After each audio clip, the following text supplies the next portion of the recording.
রাতের বেলায় আর কিন্তু ঘুম আসছে না। রাত 12টার সময় খালি বউকে মিস কল মারছে, ফিচিক ফিচিক করে। বউ মিস কল মারছো কেন? ওইরকম করে রাগ করছো কেন? মাল একদম ঠান্ডা। 5 দিনে মিজাজ দেখাচ্ছিলি যে কেন? বিবি আল্লাহ এত বড় নিয়ামত দিয়েছে। যাদের বউ থাকতে বউ মারা গেছে তাদেরকে জিজ্ঞেস করো আল্লাহর কত বড় নিয়ামত। 4টা বেটা থাকবে, 4টা বৌমা, তারা বলবে আব্বা অসুবিধা নেই, আমরা খিদমত করব। আরে বুকা, সব খিদমত করবি, তোর বউরা সব করবে, কিন্তু রাতের বেলায় অন্ধকারে রাত 10টার সময় তোরা বিবিকে নিয়ে ঢুকে পড়বি এক কোণে। বুড়ো মানুষ এক জায়গায় কোণের ঘরে পড়ে থাকবে। রাত্রে যদি কারেন্ট চলে যায় আর প্রস্রাব লাগে, বিছানায় মুততে হবে, না হলে ঘরের কোণে। আর বিবি যদি থাকতো, আপনাকে চিন্তা করতে হবে না, বাইরে যেতে হবে না, বালতিটা এনে দিচ্ছি, বালতিতে মুতে, স্লিপচিটা এনে দিচ্ছি, স্লিপচিতে মুতে। দেখবেন অনেক ছেলের অ্যাক্সিডেন্ট হয়ে হোক যে কোনো কারণে পা ভাঙে না, ভাঙে না, ভাঙে না, ঘরে পড়ে আছে, পেশাব লেগেছে, বউকে বলছে ওরে বাবা রে উঠতে পাচ্ছি না গো। ও বউ বলছে চিন্তা করো না, তুমি বসে থাকো, বালতি এনে দিচ্ছি। ও হযরত, ওইখানেই বসে বসে চালিয়ে দিলে বালতিতে, বউ ফেলে আসছে, কোনো অসুবিধা নেই। আর বউয়ের যদি একবার পা ভাঙে, বউ যদি বলে চলতে পাচ্ছি না গো, চলতে পারছো নাকি, হাঁটা টেনে নিয়ে গিয়ে পায়খানা করে বসিয়ে দিবে। ও কিন্তু বইয়ের মুখ ফেলাবে না, কিন্তু বিবিরা ফেলবে।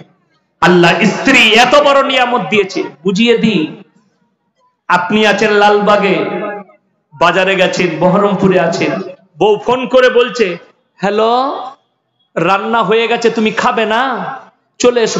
রাত ফোনটা কাজে আছি, সব সময় খালি ফোন করিস কেন? বাবারে মিজাজ কি! আর যদি দীপালি ফোন করে, ও হ্যালো কেমন আছো তুমি, কোথায় আছো, রেস্টুরেন্টে আসবে না, আই লাভ ইউ। বাবারে, বহরমপুর থেকে 30 কিলোমিটার কথা বলছে, পেরেশানি নাই, আর বউয়ের সঙ্গে 1 মিনিট কথা বলতে হলেই বিরক্ত। এটার নাম হচ্ছে কিয়ামতের আলামত। মানুষ পরকীয়াকে সম্মান দিবে কিন্তু নিজের বিবিকে সম্মান দিবে না, এটা কিয়ামতের আলামত। আর বহু নারী পরকীয়ায় জড়িয়ে যাবে এটার কারণে। শুনেলেন, আমরা কেউ বাড়ি থেকে বের হলে, শুনেলেন আমি বলে যাই, আমার নবীজি সাল্লাল্লাহু আলাইহি সাল্লাম সফরে বেরুলে বিবির কপালে চুম্বন দিতেন। আর আমাদের দেশে ছেলেরা আমি আসছি রান্না করে রাখবি বলে বেরিয়ে গেল হারামখোর। আরে বুকে জড়িয়ে বিবিকে কপালে একটা চুম্বন দাও। বাজারে যাচ্ছ, ব্যবসায় যাচ্ছ, তুমি যতক্ষণ ব্যবসায়ী থাকবে তোমার কথা, তোমার কপালে চুম্বনের কথা মনে পড়বে, আর তোমার জন্য ভালোভাবে রান্না করে রাখবে, আর তোমার চুম্বনের কথা ভেবে সেই বিবির দিমাগ আর কোনো দিকে খেলবে না নিজের স্বামী ছাড়া।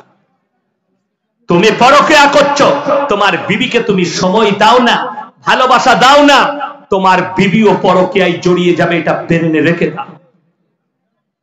যে পুরুষরা পরকীয়া করে তাদেরকে অনুরোধ করব, তোমার বিবি যদি তোমার চোখের সামনে পরকীয়া করে, তুমি কি মেনে নিতে পারবে? যে কোনো পুরুষ একজন হাত তুলে বলুন আমি মেনে নিতে পারবো। কেউ পারবে না, কোন পুরুষ পারবে না। তারা যদি স্ত্রীর পরকীয়া দেখে, স্ত্রীকে মার্ডার করে ফেলে, ঠিক কি না? অনেক সময় মার্ডার হয়ে যায়, স্ত্রীকে তালাক দিয়ে দেয় পরকীয়া দেখার পরে। তুমি তোমার স্ত্রীর পরকীয়া মানতে পারবে না, তোমার পরকীয়া তোমার স্ত্রী কি করে মেনে নিতে পারবে? তুমি কি করে অন্য মেয়ের সঙ্গে সম্পর্ক করো? বড় কষ্ট লাগে না? বিবি হচ্ছে সব থেকে দামি নিয়ামত। যায়্যিনা লিন-নাসি হুব্বুশ শাহাওয়াতি মিনান নিসা ওয়াল বানিনা ওয়াল কানাতিরিল মুকান্তারাতি মিনাদ যাহাবি ওয়াল ফিদ্দা। আর আমি তোমাদেরকে দিয়েছি তোমাদের সন্তান সন্ততি, সোনা রূপা, তোমাদের সওয়ারির জন্য দিয়েছি ঘোড়া, তোমাদের জীবন ব্যবস্থার জন্য যতগুলো প্রয়োজন আমি আল্লাহ অতগুলো নিয়ামত দিয়ে তোমাদেরকে ঢেকে দিয়েছি। জোরে বলুন সুবহানাল্লাহ। ওই জন্য কোরআনে আছে ইন্না জাআলনা মা আলাল আরদি যিনাতাল লাহা লিনাবলুয়াহুম আইয়ুহুম আহসানু আমালা। হে আমার বিশ্ব নবী, এই গোটা পৃথিবীটাকে সুসজ্জিত করেছি আমার বান্দা বান্দির জন্য। আমি খালি একটা জিনিস চাই, আইয়ুকুম আহসানু আমালা, তাদের কাছ থেকে খালি ভালো আমলটা চাই। সকলে নিয়ত করেন আজ থেকে ভালো আমল করব। জোরে বলুন ইনশাআল্লাহ। আমার ভাই, আমার মায়েদিকে বলবো তোমরা নামাজি হও, মুসল্লি হও, দিনদার হও, হালাল পথে চলনে वाला হও। আমি যুবক ভাইদিকে বলবো বেঈমান কাফেরদের আখলাক নিও না। আজকে কষ্ট এক জায়গায়, আজকে মুসলমান নিজের আখলাক ছেড়ে বেঈমান কাফেরদের আখলাকে আকৃষ্ট হচ্ছে। এই মাসটা কি চলছে? ফেব্রুয়ারি, ঠিক কিনা? এরপরে কি আসবে? মার্চ, তারপরে আসবে এপ্রিল। মার্চ চলছে না, এরপরের মাসের নাম কি হবে? এপ্রিল। এপ্রিল মাস আসবে, আমার বহু যুবক যুবতী যারা স্কুল কলেজে পড়াশোনা করে তারা স্কুলে যাবে এপ্রিল ফুল পালন করতে। এপ্রিল ফুল পালন হয় না? হয় না? হে আমার যুবক যুবতী, কলেজের যারা স্টুডেন্ট আছেন, যারা স্কুলের স্টুডেন্ট আছো, যারা হাই স্কুলের স্টুডেন্ট আছো, তুমি তোমার প্রফেসরকে জিজ্ঞেস করো, তুমি তোমার হাই স্কুলের হেডমাস্টারকে জিজ্ঞেস করো, স্যার এপ্রিল ফুল তো পালন করব, কিন্তু আপনি বলতে পারবেন এপ্রিল ফুলের ইতিহাস কি? হয় তোমাকে মিথ্যা কথা বলবে, তা না হয় তার দিমাগে হিম্মত হবে না তার দিলেতে তোমার কাছে সত্যটা প্রকাশ করি। এপ্রিল ফুল ওই দিনটাকে বলা হয় যেদিনে মুসলমানদের রক্তর হুলি খেলা হয়েছিল স্পেনে। স্পেনটা ছিল মুসলিম রাষ্ট্র, ওই জায়গায় মুসলমানদের হুলি খেলা হয়েছিল 1 এপ্রিল। মুসলমানদেরকে মিথ্যা বলে ঠকিয়েছিল ইহুদিরা। সেদিন থেকে দখল করে সেখানকার মাদ্রাসা মসজিদ গুলো মদের বার, আর সেখানে মদের দোকান করে রেখে দিয়েছে মসজিদ গুলো স্পেনে। আজও বহু মসজিদ মদের বার হয়েছে, বহু মাদ্রাসাকে পতিতালয় বানিয়ে দিয়েছে তারা, মুসলমানদেরকে ধোকায় মেরে। তারিখটা ছিল 1 এপ্রিল। সেই দিন থেকে ইহুদিরা পরব চালু করেছে ঠকাঠকির। আমরা আজকের দিনে মুসলমানদেরকে ঠকাতে পেরেছি এবং কামিয়াবি লাভ করেছি। আজকে মুসলমানদের যুবক যুবতীরা, এই হারামখোররা, তারা এপ্রিল ফুল পালন করে আর নিজেকে মুসলমান বলে দাবি করে। আল্লাহর কসম, তোমার বাপ যদি 5 ওয়াক্তের নামাজি হয় আর তুমি যদি এপ্রিল ফুল পালন করো, তুমি জান্নাতে যাবার রাস্তা খুঁজে পাবে না। আল্লাহর কসম, তুমি বেঈমান কাফেরের সঙ্গে উত্তোলন হবে কিয়ামতের দিনে। মুসলমানদের ছেলেরা 1 জানুয়ারি পালন করে, এপ্রিল ফুল পালন করে, 14 ফেব্রুয়ারি ভ্যালেন্টাইন ডে পালন করে। তোমরা এগুলো কোথা থেকে পেলে? আল্লাহ কোরআনে বললেন গায়রিল মাগসুবি আলাইহিম ওয়ালা দাল্লিন। মাগসুব মানে ইহুদি আর দাল্লিন মানে নাসারা। এই দুটো দলই পদভ্রষ্ট এবং এদের যারা অনুসারী হবে তারাও পদভ্রষ্ট হয়ে যাবে। আপনার ছেলে যদি 1 জানুয়ারি পালন করে, আল্লাহর কসম পদভ্রষ্ট। আপনার ছেলে যদি এপ্রিল ফুল পালন করে, আপনার ছেলে মেয়ে পদভ্রষ্ট। আপনার ছেলে যদি 14 ফেব্রুয়ারি ভ্যালেন্টাইন ডে, আমরা বলিনি, ভারতের যতগুলো অনলাইন সংস্থা আছে, পশ্চিম বাংলার অনলাইন সংস্থারা বলছে, তারা রিপোর্ট দিয়েছে সরকারকে, একদিনে খালি 14 ফেব্রুয়ারি গোটা পশ্চিম বাংলা জুড়ে 7 লাখ খালি নিরোধ বিক্রি হয়েছে কন্ডম। সেটা কিনেছে কারা? বেশিরভাগ যুবক আর যুবতীরা কিনেছে। সেখানে বেশিরভাগ কিনেছে স্কুল কলেজের পড়ুয়ারা, নিজেদের জীবনকে পণ্য করার জন্য তারা ব্যভিচারে লিপ্ত হয়ে। আমার ভাই, আপনাদের জানা নেই, সব থেকে বড় পশ্চিম বাংলার বিষাক্ত ভাইরাস ছড়িয়েছে মুর্শিদাবাদে। এই ভাইরাস আমার বর্ধমান জেলাতেও নেই, অতটা যতটা ছড়িয়েছে মুর্শিদাবাদে। সেটার নাম হচ্ছে সমকামী। সেই সমকামী ছড়িয়েছে মুর্শিদাবাদের মাটিতে। আমি মুর্শিদাবাদের কলেজ ইউনিভার্সিটি ছেলে মেয়েদিকে বলতে চাই, তুমি যদি মনে করো এই মৌলবীর কথা বিশ্বাস করবে না, করো না। ইসলামের ইতিহাস গুলো তোমার জানা মতো কোন মৌলবীকে জিজ্ঞেস করো, কোরআনকে স্টাডি করো। কোরআনে আল্লাহ তাআলা স্পষ্ট বলেছেন, এই পাপের কারণে আল্লাহ তাআলা একটা নবীর কওমকে রুটির মতো পাল্টিয়েছেন।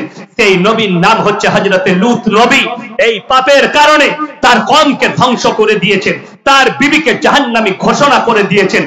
আল্লাহর কসম, হে আবার যুবক যুবতীরা যারা সমকামিতায় লিপ্ত আছো, তারা ইস্তেগফার করো, তারা কালমা পড়ে নাও, তারা আল্লাহর কাছে কাঁদো আর ইস্তেগফার করে ফিরে এসো। তা না হলে শোনো, হযরতে লূত নবীর বিবি জাহান্নামী, আল্লাহ লাকির টেনে দিয়েছেন, এটা আর তার নবীরা, সেই নবীরা ফিরাতে পারবে না। হযরতে নূহ নবীর বিবি জাহান্নামী, আল্লাহ কোরআনে লাকির টেনে দিয়েছেন, এটা আর ফিরবে না। তারা নবী হওয়ার পরেও তাদের বিবিকে আর জান্নাতে নিয়ে যেতে পারবে না।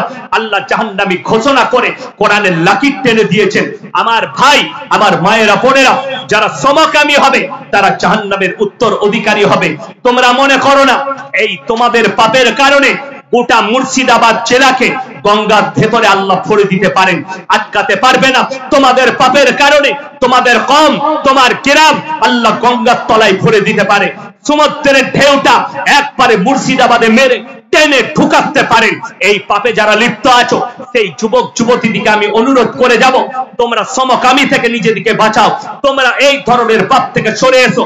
জিনা থেকে সরে এসো।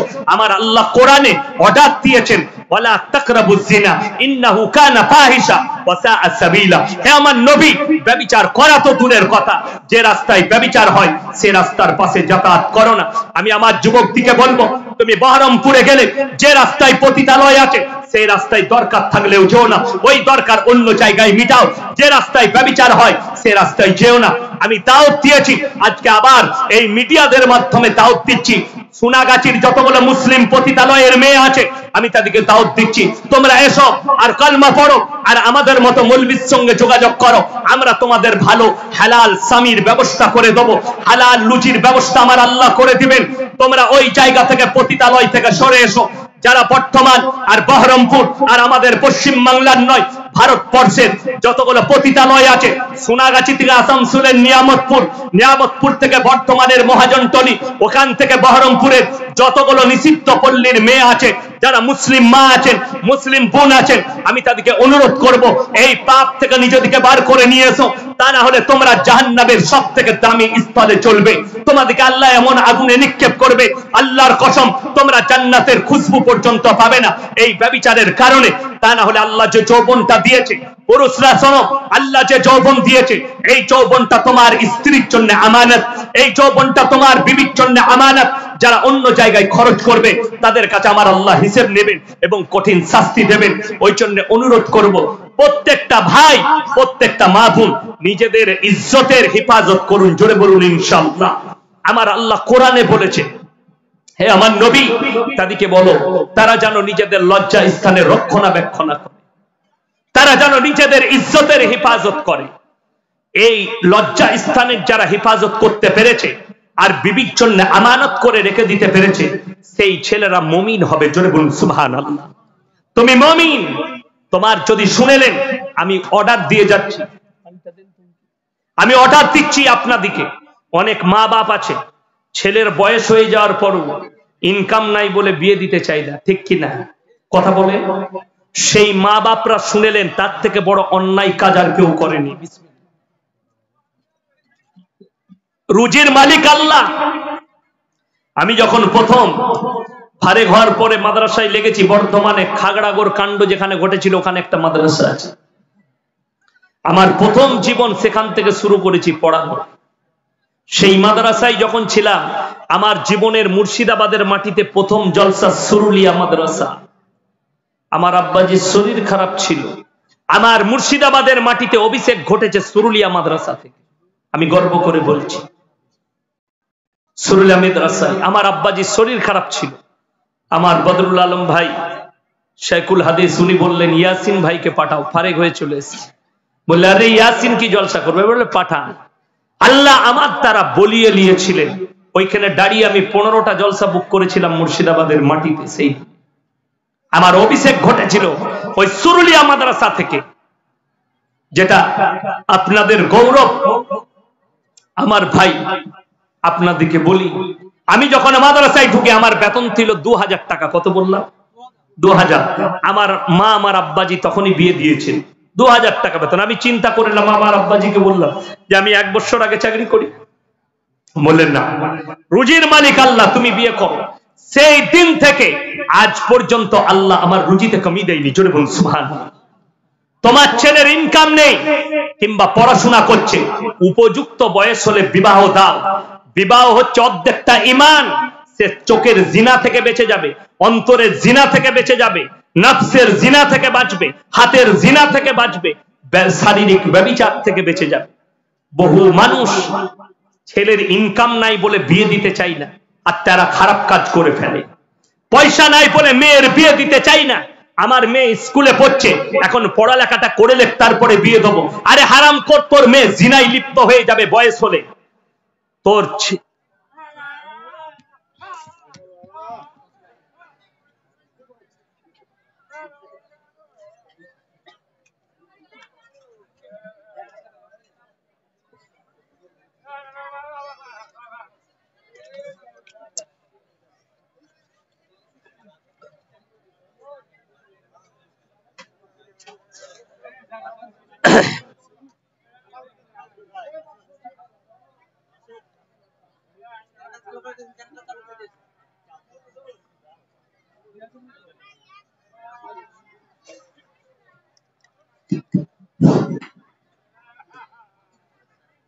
আমার ভাই, সকল ভাইকে অনুরোধ করব, তোমার মেয়ে স্কুলে পড়বে, আলহামদুলিল্লাহ।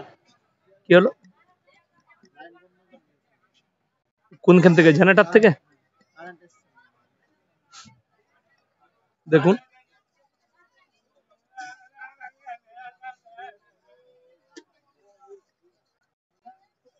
এসছে কারেন্ট। লাইনটা আপনার কেটে দিল কেন?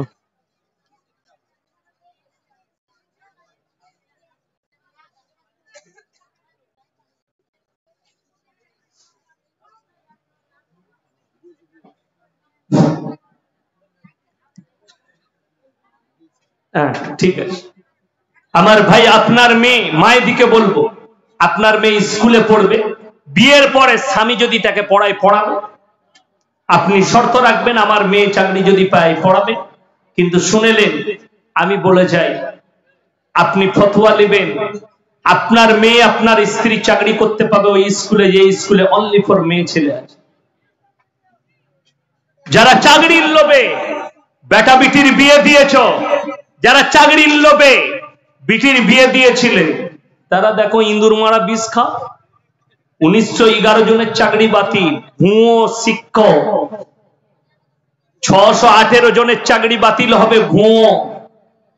যারা জামাই চাকরিজীবী দিয়েছিলে, আরে সেদিনে দেখলাম মোবাইলে বিয়ের দিন ঠিক করেছিল, কি দেখে? মেয়ে চাকরি পেয়েছে, বিয়ে ঠিক হয়ে গেছে। ওরে বাবারে, চাকরিজীবী বউ পাবে। তারপরে শুনেছে চাকরি বাতিল, বিয়েও বাতিল। জোরে বলুন নাউজুবিল্লাহ। তারা কাকে পছন্দ করে, ভালোবাসে? টাকাকে। যারা টাকাকে মনে করেন টাকার দাম আছে, যারা টাকাকে প্রাধান্য দেন, টাকাতে সবকিছু হয়, টাকায় সুখ হয়, তারা একবার পার্থবাবুকে গিয়ে জিজ্ঞেস করে আসুন, স্যার টাকায় কত সুখ? তোমাকে জুতো করে মারবে, বেরোবে। টাকাতে আমাকে জেলে ভরেছে, ঠিক কি না? তাকে জিজ্ঞেস করে এসো। ওই জন্য টাকায় সুখ নয়, আপনি মুমিন হন, আল্লাহ আপনাকে সুখ দেবে। জোরে বলুন সুবহানাল্লাহ। আপনি ইমানদার হন, আল্লাহ আপনাকে অল্প পয়সায় সুখ দেবে। যারা মুমিন হবে তাদের অল্প ইনকামই আল্লাহ সুখ দেবে। আপনি ডাল আলু খাবেন, সুখ পাবেন। আমরা মাদ্রাসার তালবে ইলমরা ডাল আলু খাই, আল্লাহ তাতেই আমাদের চালিয়ে দেয়, দেয় না? দেয় না? শুনেছেন? আমরা চাই না আমাদের কাছে খাবার চলে আসে। আল্লাহর নিয়ামত শুনেলেন। এই রমজানুল মুবারকের মাস আসছে, সবাই হাত তুলে বলুন তো, 30টা রমজানের রোজা সবাই রাখবো? জোরে বলুন ইনশাআল্লাহ। এ রোজা রেখে লুকিয়ে কেউ খাবেন না তো? আমাদের দেশে অনেক মাল আছে, ঘরেতে খায় সেহরি, বইয়ের সাথে, বাপের সাথে। বাপ মনে করলে, ওরে বাবারে, আমার বেটা একদম আব্দুল কাদের জিলানি। মাল বহরমপুরে গিয়ে লুকিয়ে গলির ভেতরে ঢুকে হোটেলে খাচ্ছে। কি বুঝলেন? মুখ পুছে চলে এলো। আর আসরের নামাজের পরে কি বুঝলেন, ইফতারি রেডি, ইফতারির দস্তরখানে বসে বাম মনে করছে এত বড় পরেজগার আর দুনিয়াতে নেই। আর ফেরেশতারা বলছে, হ্যাঁ বে, তুই যে খানা খাচ্ছিলি দুপুরে, এটা কেমন রোজদার? লুকিয়ে শুনেলেন। আমার ভাই বলে যাব, যারা মনে করেন যে আমরা পেছনে লুকিয়ে খেয়ে নেব, কেউ জানতে পারবে না, আমরা গোপনে খেয়ে নেব, লোকের সামনে রোজা রাখবো। যারা পাপ করেন আর মনে করেন আমার গোপন থাকবে, তারা শুনেলেন আমার আল্লাহ রাব্বুল আলামিন সূরা আলে ইমরান প্রথম পৃষ্ঠায় আমার আল্লাহ বললেন, ইন্নাল্লাহা লা ইয়াখফা আলাইহি শাইউন ফিল আরদি ওয়ালা ফিস সামা। হে আমার বিশ্ব নবী, পৃথিবীর মানুষকে বলো, আসমান আর জমিনের মধ্যে যা কিছু আছে, কোন জিনিসটাই আমার আল্লাহর কাছে গোপন নেই। জোরে বলুন সুবহানাল্লাহ। তোমরা অন্তরে কথা বলো, আমার আল্লাহ শুনতে পায়। তুমি মনে মনে কথা বলবে, আমার আল্লাহ শুনতে পাবে। ওই জন্য আমার ভাই, রমজানের 30টা রোজা কেউ ছাড়বেন না। জোরে বলুন ইনশাআল্লাহ। রমজানুল মুবারকের মাস আসছে, শুনেলেন, বরকতপূর্ণ মাস। একটা জিনিস আল্লাহর নিয়ামত বুঝতে পারবেন আল্লাহ কতটা বরকত দেয়। রমজান মাসে আমাদের দস্তরখানে যে ইফতারি হয়, এই নাস্তা পানি অন্যান্য মাসে আমরা জোগাড় করতে পারি? কথা বলেন, হয়? হয় না। সিজদায় পড়ে কাঁদা দরকার। গত রমজানে আমার মাদ্রাসার বাবুর্চি শাহরি খেয়ে ফজরের নামাজ পড়তে এসেছি বলে, হুজুর ইফতারি কি হবে, 10-12 জন আছে। আমি বললাম ঠিক আছে, আমি আসছি জোহরের সময়। বাড়ি চলে গেলাম, আদায়ে বেরিয়ে গেলাম, মাদ্রাসা ঘুরে এলাম, আসরের নামাজ পড়লাম। বললে হুজুর নামাজের আগে উজু করে মসজিদে বসে কোরআন পড়ছি, এসে কানে কানে বললে হুজুর ইফতারি কি করবো। আমি বললাম আবে নামাজটা পড় না, নামাজ হোক। বিশ্বাস করবেন না,